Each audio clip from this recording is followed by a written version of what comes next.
की हिमाकत के बाद भारतीय सेना ने पीएलए को करारा जवाब दिया था। भारतीय सेना ने बड़ा अभियान चलाते हुए पूर्वी लद्दाख में एलएसी के पास कई स्क्वाड्रन, 68,000 सैनिक और 90 टैंकों को एयरलिफ्ट कर दिया था। चीन से आर पार का मन बना चुकी भारत सरकार के इस कदम से चीन के हाथ पांव फूल गए थे।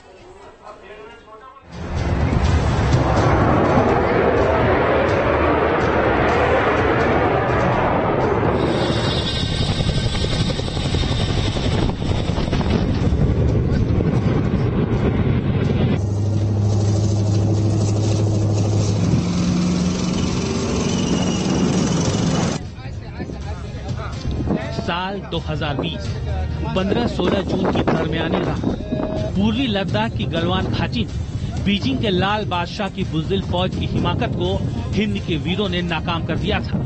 एक्सरसाइज के बहाने पीएलए ने घुसपैठ की जुर्रत की थी, लेकिन भारतीय सेना के रणबांकुरों ने चीनी सैनिकों को मुंहतोड़ जवाब दिया था। इस झड़प में चीन के 40 से ज्यादा सिपाही मारे गए थे।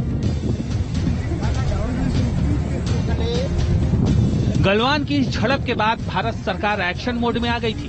चीन की कायराना हरकत के बाद भारत ने आर पार का मन बना लिया था।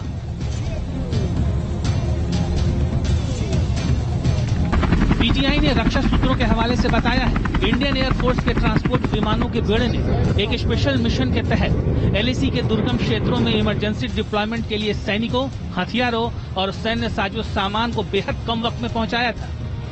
इनमें C-130J सुपर हरक्यूलिस और C-17 ब्रोमास्टर विमान शामिल थे। कुल 9,000 टन का सैन्य साजो सामान एलएसी पर पहुंचाया गया था। इंडियन एयरफोर्स ने अपनी स्ट्रेटेजिक एयरलिफ्ट क्षमता की मदद से एलएसी पर बड़े एक्शन को अंजाम दिया था। बड़े पैमाने पर सर्विलांस ऑपरेशन को अंजाम देना शुरू कर दिया गया था, यानी आरपीए की तैनाती कर दी गई थी। इसके साथ ही 330 बीएमपी पैदल सेना के लड़ाकू वाहन, रडार सिस्टम पूर्वी लद्दाख में तैनात कर दिए गए थे। तोपखाना रेजिमेंट, आर्मर्ड व्हीकल की बड़ी तादाद समेत कई दूसरे अत्याधुनिक उपकरण भी लद्दाख ले जाए गए थे।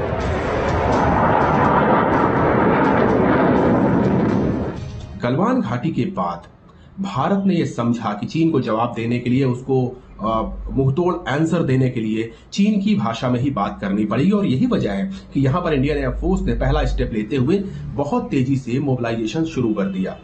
भारत की वायुसेना ने कई सारे स्क्वाड्रन्स उस पर्टिकुलर सेक्टर में रातों रात खड़े कर दिए और सेना का मोबिलाइजेशन हो, अटैक हेलीकॉप्टर्स की पोजीशनिंग हो, टैंक्स को ले जाना हो या और जो साजो सामान including Bofors gun and war soldiers, सबको वहां पर बहुत तेजी से तैनात किया गया। यानी भारत ने चीन के साथ आर पार की लड़ाई करने का मन बना लिया। भारतीय वायुसेना ने सेना के कई अंगों को एलएसी के ऊपर अलग अलग सेक्टर्स में देखते ही देखते तैनात कर दिया। चाहे बात युद्धक टैंकों की तैनाती हो, चाहे अटैक हेलीकॉप्टर्स की तैनाती हो, चाहे तोपों की तैनाती हो, हर चीज इतनी त्वरित गति से करी गई है कि दुनिया दंग रह गई। और जो हमारे दुश्मन चीन की जो चालाकियां थी, उनको एक करारा सबक मिला। अब आपको भारतीय सेना के उस एक्शन के बारे में बताते हैं जिसने चीन के होश फाख्ता कर दिए थे। गलवान की घटना के बाद भारतीय सेना ने बड़े पैमाने पर पूर्वी लद्दाख में अपने मेन बैटल टैंक और तोप की तैनाती कर दी थी। एयरफोर्स की मदद से करीब 90 बैटल टैंक और वेपन सिस्टम को एलएसी पर ले जाया गया था। चिनूक हेलीकॉप्टरों से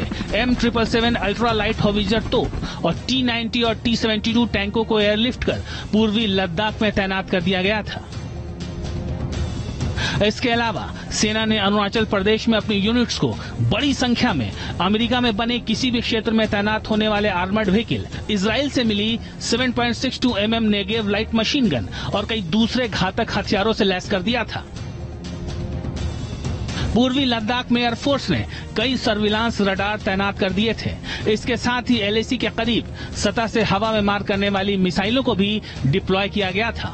मोदी सरकार के इन सख्त तेवरों से ड्रैगन का हौसला घुटनों पर आ गया था और फिर इसके बाद भारतीय सेना की ऐसी दहशत चीन की पीपुल्स लिबरेशन आर्मी में फैली कि गलवान जैसी दूसरी किसी भी हिमाकत को करने की जुर्रत वो नहीं कर सकी। Team news nation. फिलहाल एक छोटा सा ब्रेक फॉर अ नोट।